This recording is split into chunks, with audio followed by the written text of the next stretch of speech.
संघर्षातून घडलेले एक प्रेरणादायी व्यक्तिमत्व किशोर निवाते. ज्या समाजात आपण जन्म घेतो आणि लहानाचे मोठे होतो, त्या समाजाचे आपण काहीतरी देणे लागतो या भावनेतून राजकारणात आणि समाजकारणात काम करणारे व्यक्तिमत्व म्हणजे किशोर निवाते हे होत.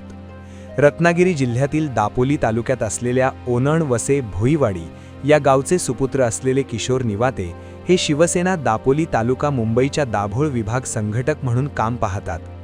त्यांचे संपूर्ण आयुष्य म्हणजे संघर्षातून उभे राहिलेले स्वप्न, मेहनतीची शिदोरी, समाजासाठी समर्पित सेवा आणि जिद्दीची जिवंत गाथा आहे. आज किशोर निवाते यांचा 58वा वाढदिवस आहे. तसेच आज ते मुंबई महापालिकेच्या सेवेतून निवृत्त होत आहेत. त्यानिमित्ताने त्यांच्या जीवन प्रवासावर टाकलेला छोटासा दृष्टिक्षेप. 9 एप्रिल 1968 रोजी मुंबईत अंधेरी पश्चिम येथील 7 बंगला जोसेफ पटेल वाडी येथे किशोर निवाते यांचा एका साध्या कष्टकरी कुटुंबात जन्म झाला. वडील यशवंत भिकाजी निवाते आणि आई यशोदा यांनी खूप कष्ट करून किशोर यांना लहानाचे मोठे केले आणि शिक्षण दिले. त्यांच्या घरची परिस्थिती अतिशय हलाखीची होती.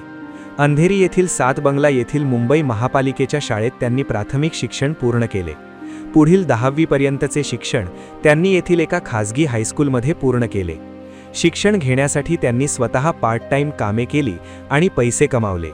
त्या काळात मित्र व शिक्षकांच्या सहवासातून त्यांचे व्यक्तिमत्व घडत गेले.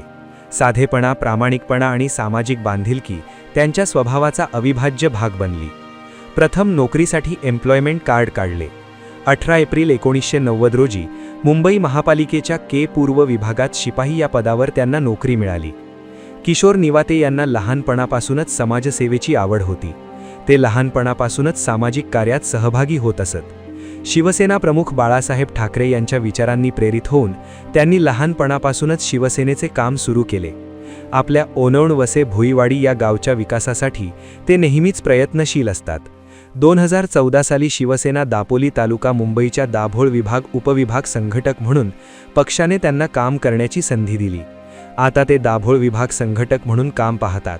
कैलासवासी विनायक गायकवाड साहेब हे किशोर निवाते यांचे राजकीय गुरु असून त्यांच्या विचाराने राजकीय वाटचाल ते करीत आहेत. गृहराज्यमंत्री योगेशदादा कदम यांचे ते विश्वासू सहकारी म्हणून ओळखले जातात. जोसेफ पटेलवाडी रहिवासी संघाचे सचिव म्हणून ते काम पाहतात. जोसेफ पटेलवाडी गणेशोत्सव मंडळाचे प्रमुख सल्लागार म्हणून ते काम पाहतात. वटेश्वर मंदिर 7 बंगला या संस्थेचे सदस्य म्हणून ते कार्यरत आहेत. जोसेफ पटेलवाडी रामदासनगर झोपडपट्टी गृहनिर्माण नियोजित संस्थेचे ते मुख्य प्रवर्तक आहेत. जीवदानी सामाजिक संस्थेचे मार्गदर्शक म्हणून ते काम पाहतात. या 58 वर्षांच्या जीवन प्रवासात त्यांनी आर्थिक संकटे, कौटुंबिक अडचणी, सामाजिक संघर्ष आणि व्यवहारातील चढ उतार अनुभवले, पण कधीही हार मानली नाही. कारण ते केवळ स्वतःसाठी नव्हे तर समाजासाठी जगणारे व्यक्तिमत्व आहेत. आज किशोर निवाते यांच्या जीवन प्रवासाला 58 वर्ष पूर्ण होत आहेत. आजचा हा वाढदिवस म्हणजे केवळ वाढदिवस नाही तर संघर्षातून यशाकडे वाटचाल करणाऱ्या एका योद्ध्याची विजयगाथा आहे. भविष्यातही समाजासाठी त्यांची तळमळ, दूरदृष्टी आणि माणुसकी अशीच अखंड राहो अशी ईश्वरचरणी प्रार्थना. संघर्षातून घडलेल्या या प्रेरणादायी व्यक्तिमत्वास वाढदिवसाच्या मनपूर्वक हार्दिक शुभेच्छा. ईश्वर त्यांना दीर्घायुष्य, उत्तम आरोग्य आणि समाजसेवेच्या या कार्यात अजून अधिक बळ देवो.